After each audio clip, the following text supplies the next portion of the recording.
Hi, everybody. Jeremy Plonk with First Bet and Express Bet, and welcome into the It's Official podcast. Each week, we take on 5 hot topics in horse racing, and nothing more pressing than the retirement and stepping aside of trainer D. Wayne Lukas, one of the all-time legends of the game. Over the next half hour or so, we're going to take a look back at the career, the life, and times of D. Wayne Lukas, and salute what he did not only in American quarter horse racing to start his career, but also in thoroughbred racing, where he became one of the absolute all-time legends of the game. The coach, D. Wayne Lukas, will be the focus of this week's It's Official podcast. Now, longtime podcast listeners know that we take on 5 topics in racing each and every week, so we'll keep the format similar this week, but certainly with a huge flavor of D. Wayne Lukas impact. Let's go to our first of 5 hot topics this week, as it is each and every week. It's the Goosebump Award, a race that gets you up out of your seat, gets you excited about the game of thoroughbred racing. And this one takes on special meaning this week as we talk about the 57-year career of D. Wayne Lukas. It was his final career stakes win back on April 19th at Oaklawn Park, and it had special meaning with Princess Alea, a grandson of the great filly Winning Colors, D. Wayne Lukas's 1988 Kentucky Derby winner.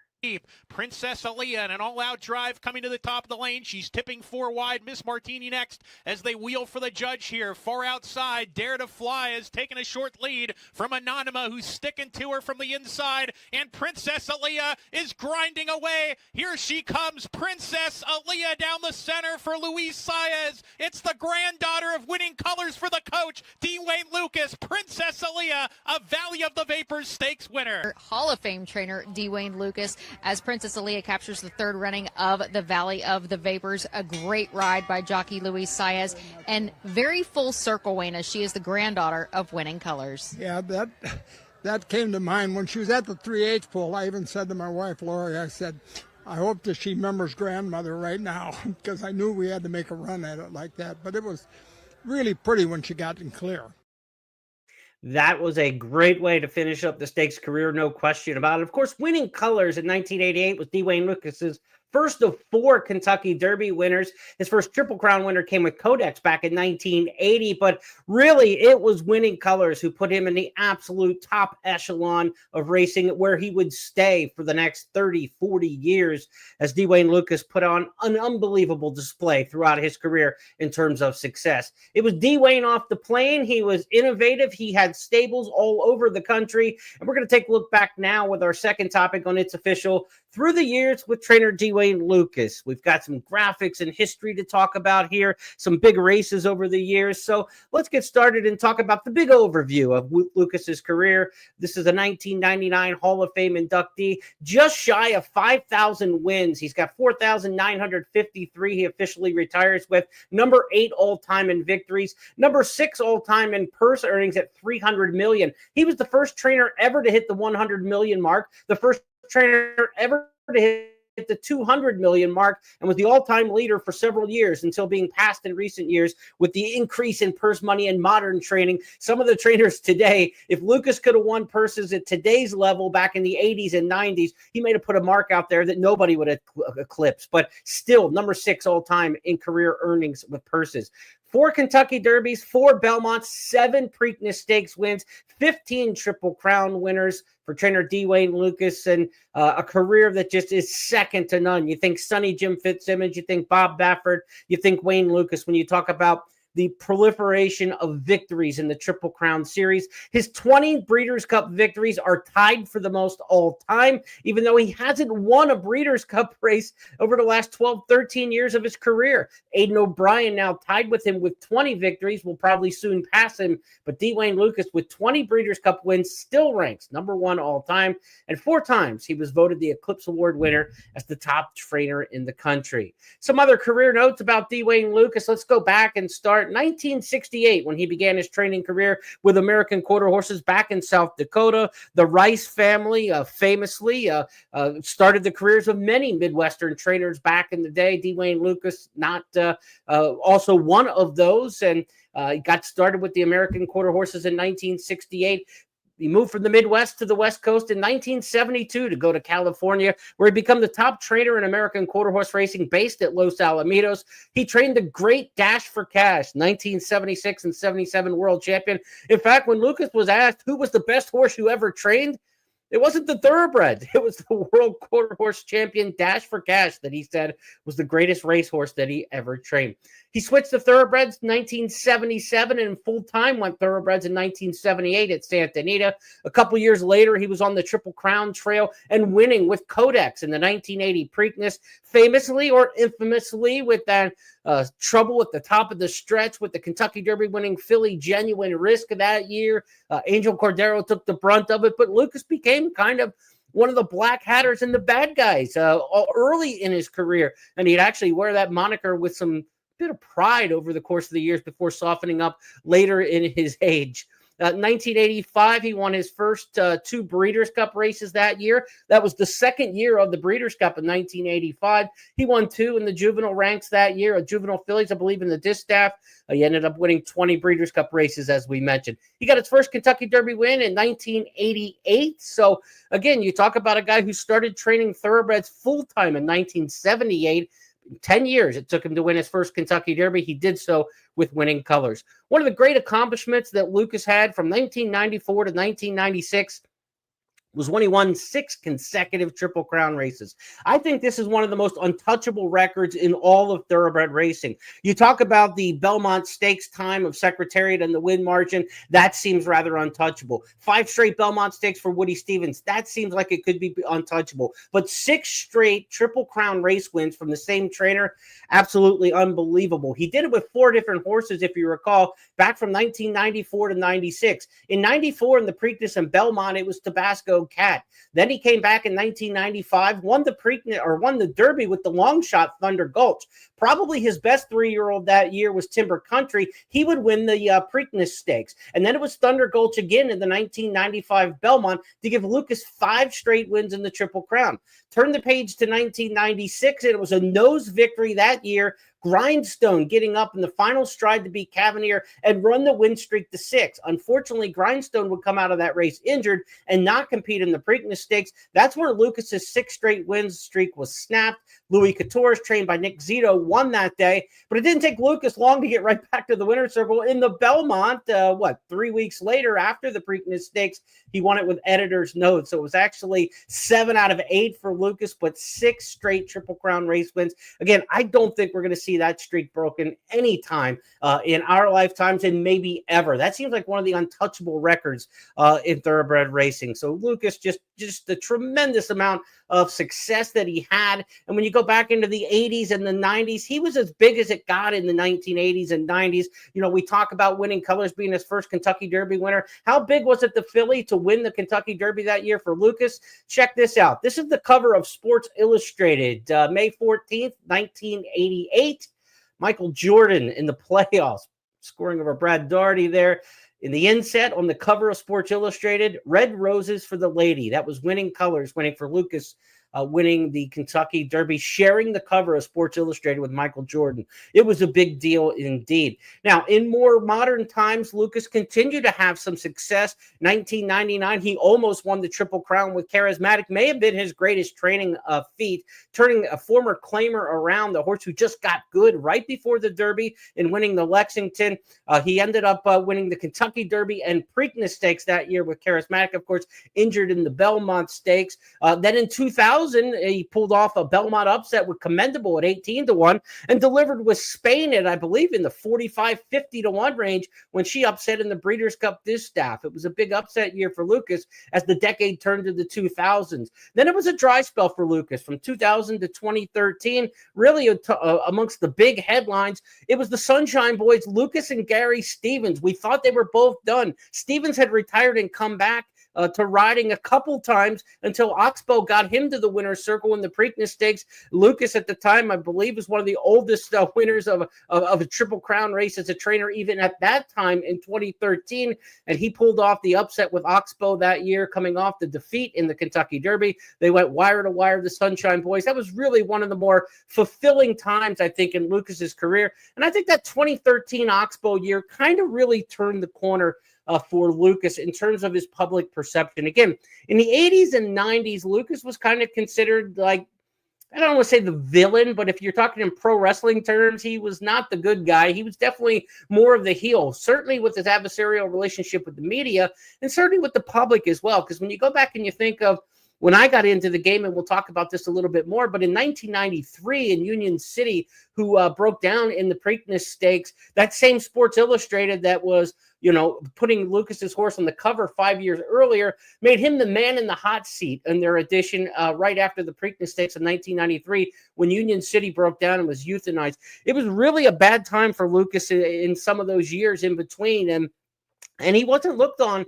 in the most favorable of lights. But as he got older, he softened up in his image. He did a lot more around the community, the racetrack community, bringing young children down to the winner's circle to get photos and try to pass down what he got out of this game over the years and pass it on to the next generation. He became more of a lovable grandfather. And I think that 2013 with he and Gary Stevens winning with Oxbow was really a turn. And you look from that point, 2013, until modern today, 12 years later, 2025, that last dozen years of Lucas's career, he kind of became the fun grandpa of horse racing, if you will, the guy you wanted to talk to, the guy you wanted to see, and everybody's just rallied around and loved. But it wasn't always that way for Lukas, but certainly I think that was a big turning point for him winning there in 2013. A couple of the other highlights towards the end of his career, of course, Take Charge Brandy in 2014 became his final Breeders' Cup winner. So again, his 20th Breeders' Cup score came in 2014, and he still holds the record right now, tied with Aidan O'Brien for most wins.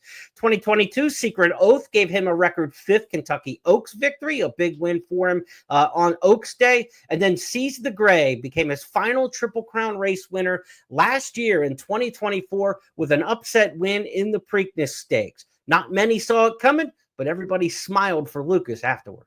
And it is still Seize the Gray who leads the way for Dwayne Lukas and has been there every step of the way so far. Mystic Dan has made a move, and now he's just to the outside. He's taken second.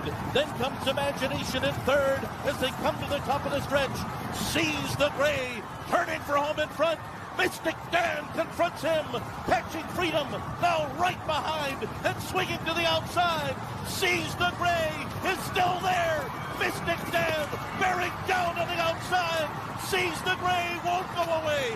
Mystic Dan catching Freedom, moving down the center of the track. But Wade Lukas has done it. Seize the Gray wins the Preakness. Oh my! It was a photo behind him, Mystic Dan catching Freedom. The 88-year-old legend Wade Lukas has done it.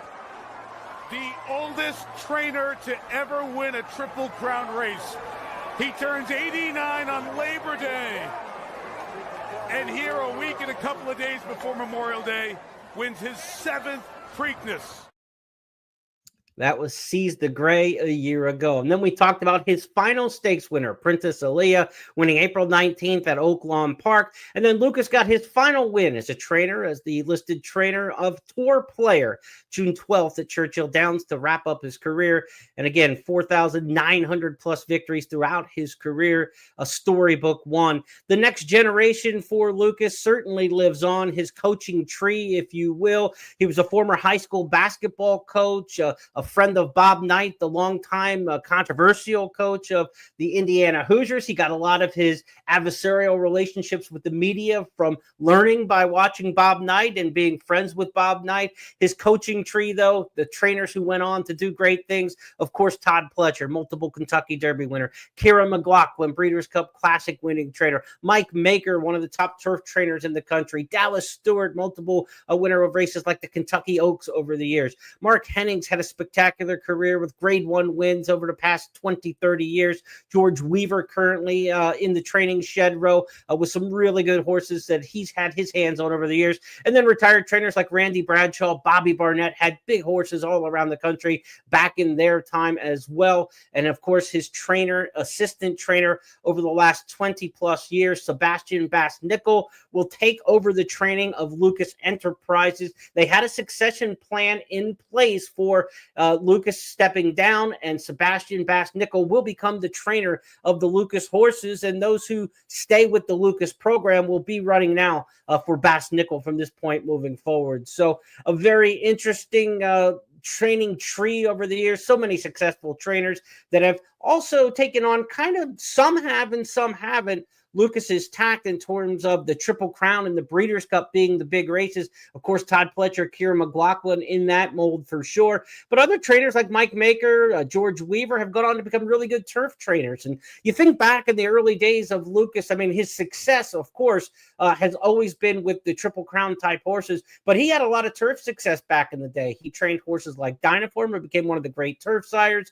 He had Steinlen, one of the best horses that he ever trained. So Lucas could get a turf horse back in the day, but that certainly wasn't his MO. Some of his assistant trainers obviously have had a lot more influence on their stables on the turf side than they did for their boss. But what a career D. Wayne Lukas had, not only in the shed row training some of the great athletes of the game, but also getting the future trainers of the sport a head start under his tutelage. So that's a look at some of the D. Wayne Lukas highlights through the years. Now, as we move on to our third topic this week on It's Official, I want to personalize it a little bit. I've had a chance to deal with Wayne Lukas a lot over the years. I mentioned that 1993 was the first time I met D. Wayne Lukas. I was part of a collegiate journalism sports journalism seminar team.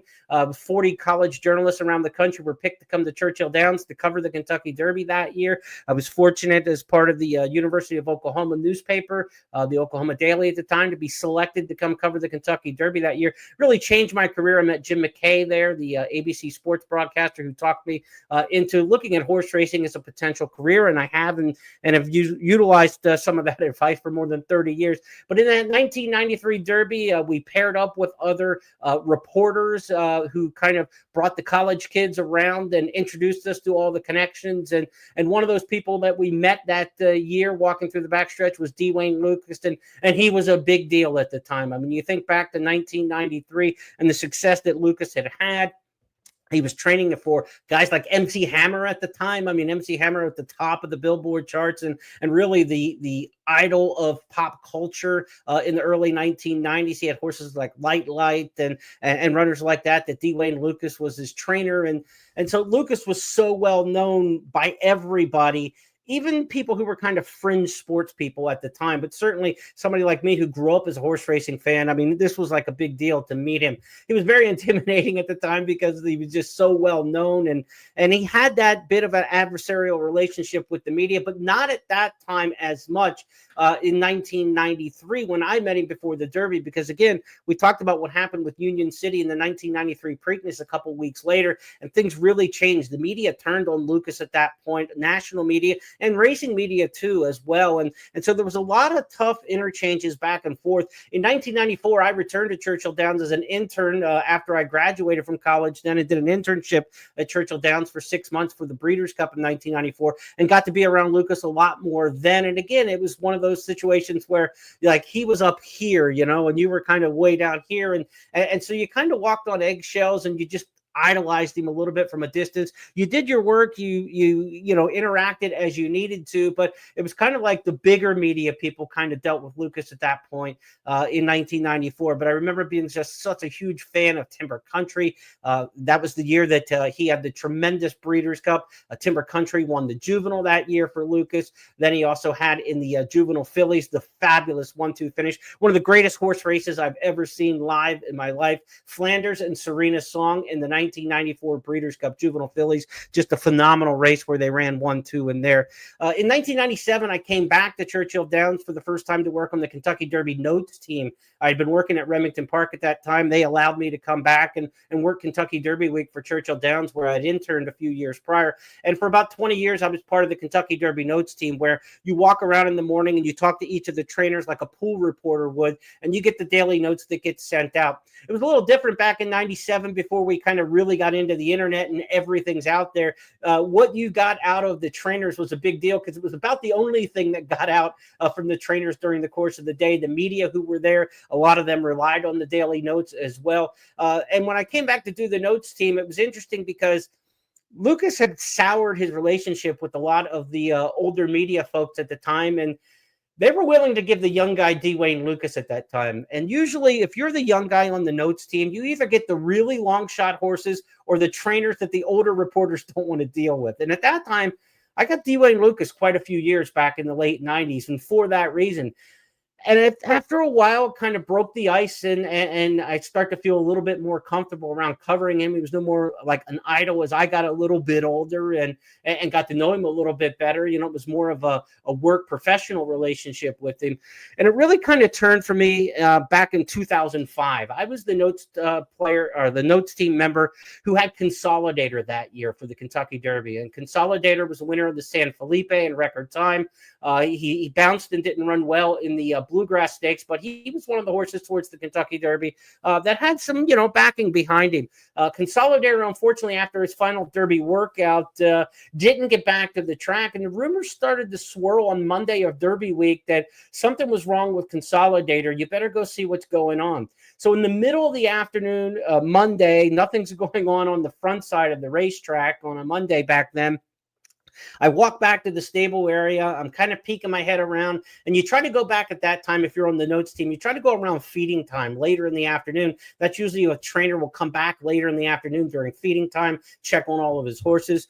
I kind of peeked my head around the corner. You didn't go around the sawhorses at Dwayne Lucas's stable. He had two big sawhorses out in front of his barn where he hung the tack up. And it was also kind of like a don't go beyond this point kind of thing of his well-manicured and pedicured stables.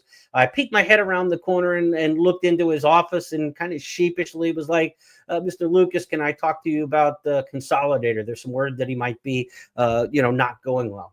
Lucas actually warmly brought me into his office, closed the door, sat me down, and explained everything that had happened with Consolidator, explained to me what a condylar fracture was, where it was on the horse, gave me the information I needed to go back and report to the media. And at that point, I just kind of felt like you've arrived. When Dwayne Lucas will sit down with you and talk with you, and there's not an adversarial relationship. It was a mutual respect. It was something that I really, really appreciated. And it was really one of the seminal moments for me as a reporter and somebody in horse racing that I kind of felt like, okay, I'm here now. I started back in 94 as an intern, 11 years later, but this was a point that I really felt grown up, if you will. And Dwayne Lucas's expressions and concern that he had shown to me as a reporter to get it right. He knew that I was taking this to the rest of the media. That really meant a lot to me. And so Consolidator in 2005 was certainly a down point owned by the Lewises, Bob and Beverly Lewis.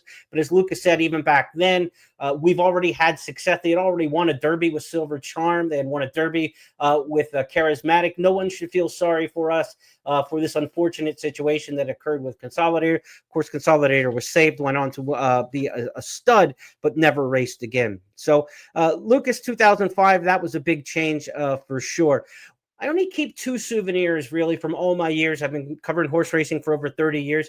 I only keep two souvenirs that I really cherish over the years. A lot I've given away to other people, family members, fans, and things like that over the years. But two that I've kept, one is a piece of straw from Smarty Jones. I famously like to talk about that a lot, but from Smarty Jones' hay rack before the Preakness Stakes back when Smarty was going for the second jewel of the Triple Crown. Trainer John Service gave a piece of straw to me and Kenny Mayne from ESPN and said, here, you'll have a souvenir that nobody else has. And I've kept that from all this time, actually a piece of hay from his hay rack from Smarty Jones. And then the other one was this thing right here. And I'll show it to you here. The Kentucky Derby Museum did a tribute to Dwayne Lucas and his famous straw hat that he wears and put the stable logo for Wayne Lucas on the front. Wayne signed this for me during that ceremony, and to this day, I've kept it. It's one of the two most cherished souvenirs I have in horse racing. So we give a tip of the cap to a job well done over the 57-year career to trainer Dwayne Lucas. Again, I really enjoy how later in his career, he had softened that hard exterior and people got to see a different side of him than what it started out. When I started out in the early 90s to what I saw towards the end of my working career in terms of doing the daily notes. I stopped doing those in 2016, I believe was the final year that I did the Kentucky Derby notes. And even since then, just the lovable nature that Lucas has become over the last decade has just been phenomenal to see, and really a change for the better and something that everybody got to benefit from. We go to our fourth topic here as we go from my personal accounts to talking about when the teacher went back to school. This is another personal interaction where I got to work with Wayne Lucas. before his 80th birthday, 10 years ago now, I got together with Lukas for our night school program, the fan education online program that I ran through my website, Horse Player Now. And we wanted to do a tribute for Dwayne Lukas as he turned 80 years old. So Lukas agreed to sit down with me for a long interview. We went over a bunch of different topics. I'm going to play a little bit of that night school clip for you now so you can go back and hear some of what he had to say back then. I recall as we recorded this a couple months before his 80th birthday, he joked, do you really want to record something this far out with a guy who's about to turn 80? 10 years later, it is still a valid, excellent interview. As part of that night school program, we had about 25, 30 racing experts around the country rank Dwayne Lukas's top 8 horses of his career. We'll start off this segment showing you the rundown and the highlights of the great 8 from the elite 8 runners of Dwayne Lukas's career, and then you'll hear from the man himself.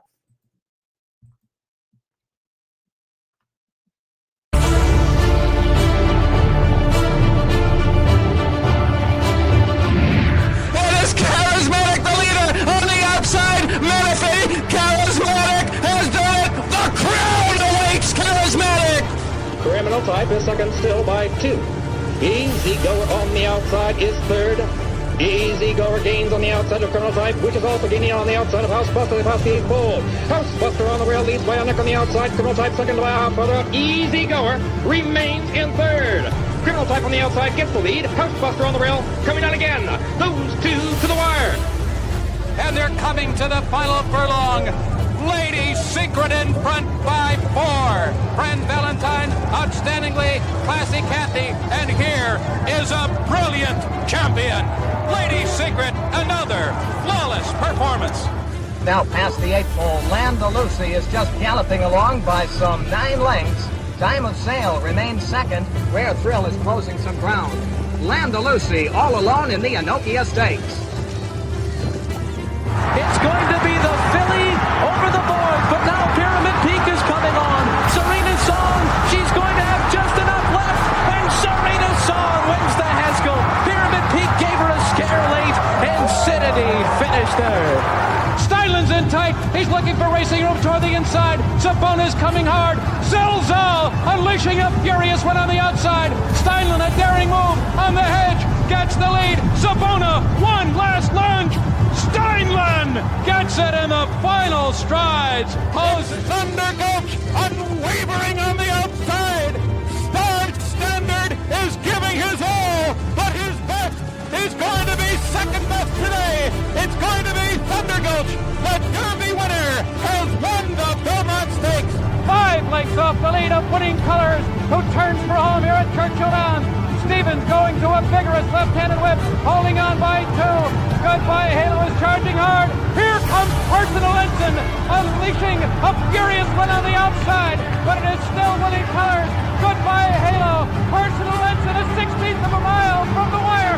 Winning Colors is there. Personal Ensign, a dramatic finish, and here is the wire, and it is Personal Ensign there with Winning Colors in a photo. You talked about the higher levels of the game. You know the highest level. 14 Triple Crown race wins. That just brought a smile to your face. I mean, you can't probably hear that without feeling a sense of accomplishment. You passed Sonny Jim Fitzsimmons when you won here with Oxbow in 2013 at the Preakness Stakes. Put those 14 Triple Crown wins kind of in your mental Rolodex and spin them around a little bit. Tell me about the ones that stand out most to you. Well, first of all, they slip up on you. I say this in all sincerity.